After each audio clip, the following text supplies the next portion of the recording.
Once upon a midnight dreary, while I pondered, weak and weary, over many a quaint and curious volume of forgotten lore, while I nodded, nearly napping, suddenly there came a tapping, as of someone gently rapping at my chamber door. "'Tis some visitor," I muttered, "tapping at my chamber door. Only this, and nothing more." Ah, distinctly I remember, it was in the bleak December, and each separate dying ember wrought its ghost upon the floor. Eagerly I wished the morrow, vainly I had sought to borrow from my books surcease of sorrow, sorrow for the lost Lenore, for the rare and radiant maiden whom the angels named Lenore, nameless here for evermore. And the silken, sad, uncertain rustling of each purple curtain thrilled me, filled me with fantastic terrors never felt before, so that now, to still the beating of my heart, I stood repeating, "'Tis some visitor entreating entrance at my chamber door. Some late visitor entreating entrance at my chamber door. This it is, and nothing more." Presently my soul grew stronger. Hesitating then no longer, "Sir," said I, "or madam, truly, your forgiveness I implore. But the fact is, I was napping, and so gently you came rapping, and so faintly you came tapping at my chamber door, that I scarce was sure I heard you." Here I opened wide the door. Darkness there, and nothing more. Deep into that darkness peering, long I stood there wondering, fearing, doubting, dreaming dreams no mortal ever dared to dream before. But the silence was unbroken, and the darkness gave no token, and the only word there spoken was the whispered word "Lenore." This I whispered, and an echo murmured back the word "Lenore." Merely this, and nothing more. Back into the chamber turning, all my soul within me burning, soon I heard again a tapping somewhat louder than before. "Surely," said I, "surely that is someone at my window lattice. Let me see then what thereat is, and this mystery explore. Let my heart be still a moment, and this mystery explore. 'Tis the wind and nothing more." Open here I flung the shutter, when, with many a flirt and flutter, in there stepped a stately raven of the saintly days of yore. Not the least obeisance made he, not an instant stopped or stayed he, but, with mien of lord or lady, perched above my chamber door. Perched upon a bust of Pallas just above my chamber door.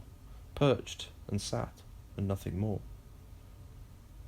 Then this ebony bird, beguiling my sad fancy into smiling, by the grave and stern decorum of the countenance it wore, though their crest be shorn and shaven, "Thou," said I, "art sure no craven, ghastly grim and ancient raven, wandering from the nightly shore. Tell me what thy lordly name is on the night's Plutonian shore." Quoth the raven, "Nevermore." Much I marvelled this ungainly fowl to hear discourse so plainly, though its answer little meaning, little relevancy bore. For we cannot help agreeing that no living human being ever yet was blessed with seeing bird above his chamber door, bird or beast upon the sculptured bust above his chamber door, with such a name as Nevermore.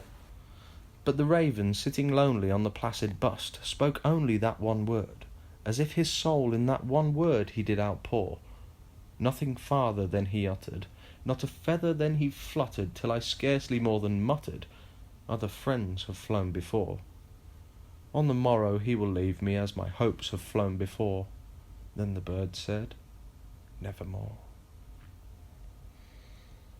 Startled at the stillness broken by reply so aptly spoken, "Doubtless," said I, "what it utters is its only stock and store, caught from some unhappy master, whom unmerciful disaster followed fast and followed faster, till his songs one burden bore, till the dirges of his hope that melancholy burden bore, of never, nevermore."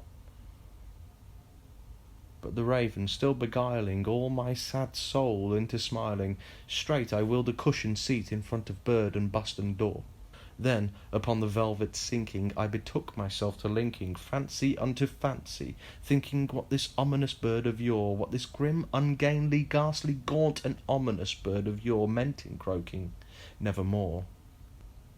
This I sat engaged in guessing, but no syllable expressing, to the fowl whose fiery eyes now burned into my bosom's core, This and more I sat divining, with my head at ease reclining on the cushion's velvet lining that the lamplight gloated o'er. But whose velvet lining with the lamplight gloating o'er she shall press, nevermore. Then methought the air grew denser, perfumed from an unseen censer swung by angels whose faint footfalls tinkled on the floor. Wretch, I cried, thy God hath lent thee, by these angels he hath sent thee, respite, and nepenthe from thy memories of Lenore. Quaff, oh quaff this kind nepenthe, and forget this lost Lenore. Quoth the raven, nevermore. Prophet, said I, thing of evil, prophet still, if bird or devil, whether tempest sent, whether tempest tossed thee here ashore, desolate, yet all undaunted, on this desert land enchanted, on this home by horror haunted, tell me truly, I implore, is there balm in Gilead? Tell me, I implore. Quoth the raven, nevermore. Prophet, said I, thing of evil, prophet still, if bird or devil, by that heaven that bends above us, by that God we both adore, tell this soul with sorrow laden, if within this distant Aidenn it shall clasp a sainted maiden, whom the angels name Lenore. Clasp a rare and radiant maiden, who the angels name Lenore. Quoth the raven, nevermore. Be that word our sign of parting, bird or fiend, I shrieked upstarting. Get thee back into the tempest and the night's Plutonian shore. Leave no black plume as a token of the lie thy soul hath spoken. Leave my loneliness unbroken. Quit the bust above my door. Take thy beak from out my heart, and take that form from off my door. Quoth the raven, nevermore. And the raven, never fitting, still is sitting on the pallid bust of Pallas just above my chamber door. And his eyes have all the seeming of a demon's that is dreaming, and the lamplight o'er him streaming throws his shadow on the floor. And my soul from out that shadow that lies floating on the floor shall be lifted nevermore.